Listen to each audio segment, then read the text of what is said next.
Today we are going to be going over the backstory of my haunted doll Susie.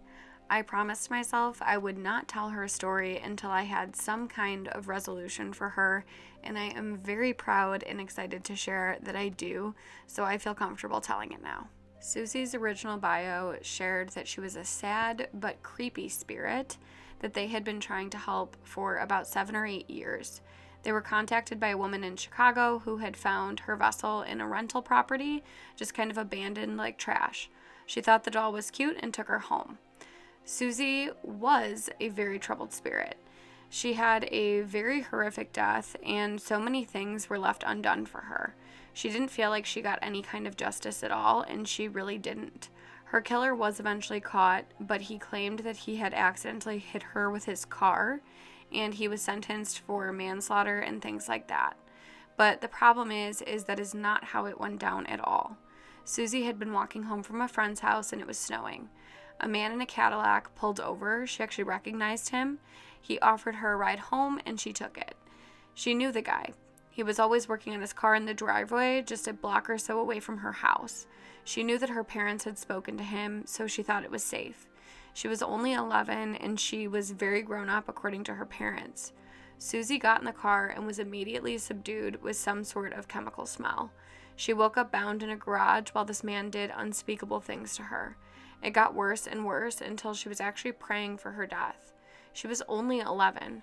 No 11-year-old should ever feel pain so bad that it would cause them to pray for death. The last thing she remembers is being hit in the head.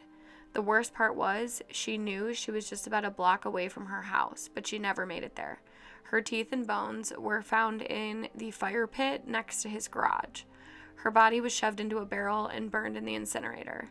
This man was a predator, and he had done it before, but he had got off on a manslaughter charge, and even her parents thought it had been an accident, that he had accidentally hit her with his car and then panicked. Susie was very pissed about her death, and as a result, you really couldn't avoid when she would rage. The whole room would go cold, the hair on the back of your neck would rise. Sometimes people would get this feeling in the pit of their stomachs when they would communicate with her, and people have described it kind of like a feeling of impending death. We had been in the room with her before and felt literal cold wind blowing through the house as if we were sitting outside in the middle of the winter. Susie was so angry at this man, at her parents for believing it was an accident, and she was mad at the police for buying that story. She was mad at the world for allowing this horrific crime to be brushed under the rug as if it were a simple mistake, and rightfully so. Her innocence was lost that night, and her trust in the good of the world was really shattered. Susie was really a physical representation of what happens when your worldview gets blown out of the water. She can't believe nobody saw anything. She can't understand why none of her neighbors came to her rescue. She really thought heroes existed. She thought good overcame evil all the time, and she was proved wrong by this world. When she got here, it's really hard to describe how scary she could feel. Not because she was a horrible spirit or was negative in any kind. You could literally feel her trauma as if it were your own, and that was really hard to deal with. All that anyone ever wanted to do for her was to take that pain away from her, shield her from the memories and the pain that she experienced every single day, but she wasn't able to let it go. This happened all the way back in the 1960s, and her parents have long passed, and she said that she was never able to see them pass over.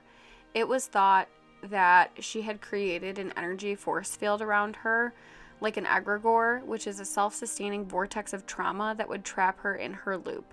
This egregore would keep her trapped in this cycle of misery and memory. And once formed, an egregore can take on a life of its own, with its own will and intentions. It can influence the thoughts, feelings, and behaviors of the individuals who created it, as well as others who come into contact with it. So for Susie, that was causing her to relive her passing over and over and over. She had created this egregore as a result of the negative feelings around her death, and the egregore would make her re-experience it to feed off of her own negativity. So I saw Susie and I decided to take her in and see if there was absolutely anything we could do to, at the very least, remove the egregore from the situation in order to help her heal, because we knew she could never heal with that present.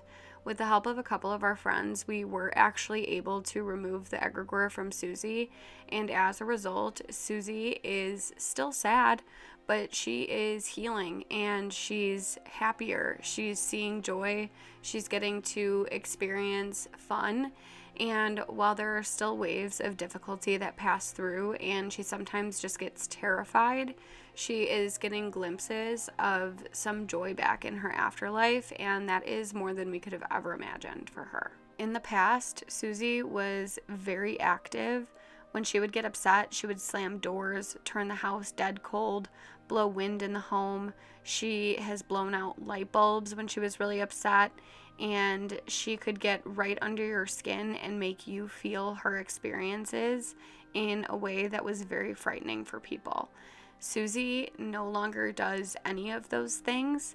When she gets upset, sometimes she kind of gets this like darkness that comes over her face, and you can actually see her facial expression change, but she's not lashing out in the way that she used to, and she's starting to find things that can bring her back, that bring her joy. She loves reading books, she loves playing with toys, she loves coloring books and hanging out with other kids, and we are so happy for that.